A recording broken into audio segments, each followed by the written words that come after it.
CM Trisha தான். ஏன்னா லட்சி ஏன்னா அப்படி வந்து இன்னைக்கு 10th ரிசல்ட் ஆமா என்னாச்சு ஃபெயில் ஆயிட்டா. டேய் பரமா படிடா. ஐயோ வேற குறைஞ்சிட்டு வரான்டா. மாட்ல நசிக்க எடுத்துருவா. நான் மரத்து மேல போயிடுறேன், நீ சொல்றாத. சரி ஏறு வேற மரத்துல ஏறினா அவங்க அப்பா கிளம்ப வரானான்னு தெரியலையே. ஐயோ ஏன் அவங்க அப்பா வரான்டா. அடங்கப்பா, இது உலக நடிப்புடா சாமி. தயவு செய்து எல்லாம் சைலண்டா இருங்கடா. மேல கிரான் மாட்டி விட்டுறாதீங்க, அப்புறம் நசிக்கிடுவான்டா அவனை. என் பிள்ளைய பாத்தீங்களாடா? தெரியலையப்பா. ஏன்பா 10 பைசா வட்டிக்கு காசை வாங்கி படிக்க வச்சா ஃபெயில் ஆயிட்டு உட்காந்துங்குது. 10 பண்ணி வாங்கி தான் மேய் ஒண்ணும் பொழுது. எங்கடா அவன்? தம்பி வந்தா சொல்லுங்கண்ணா. நான் பண்ணி தான் வாங்கி மேய்க்க ஒண்ணும் பொழுது. ஃபெயில் ஆயிட்டான். வந்தா சொல்லுங்க. போயிட்டாரா சாமி. யார் மேல வந்து லட்சியா இன்னைக்கு 10th ரிசல்ட்டா வேணா மர மாதிரி எதிர்ந்தாலும் வந்துக்கிறேன். சைலண்டாரா. நானே 4 சப்ஜெக்ட்ல ஃபெயில் ஆயிட்டேன். எங்க அப்பனுக்கு பயந்துட்டு மரத்துல ஏறி உட்காந்துக்கிறேன்டா. தெரியும்டா தெரியும். சம்மந்தலப்பாப்பா.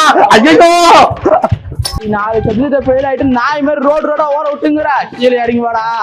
வாடா கீழே. அப்பா என் மேல தப்பல்ப்பா. முன்னாடி அந்த தினேஷ் நான் ஒழுங்கா இருந்தா நான் ஏன் உனக்கு பதில் மேலே ஏறி உட்காந்து போறேன். அவனை பார்த்து 50 மார்க் எடுத்துக்கிறான். 4 சப்ஜெக்ட்ல ஃபெயில் ஆயிட்டு 150 மார்க் தான் எடுத்துக்கிறேன். கீழே இறங்கி வாடா.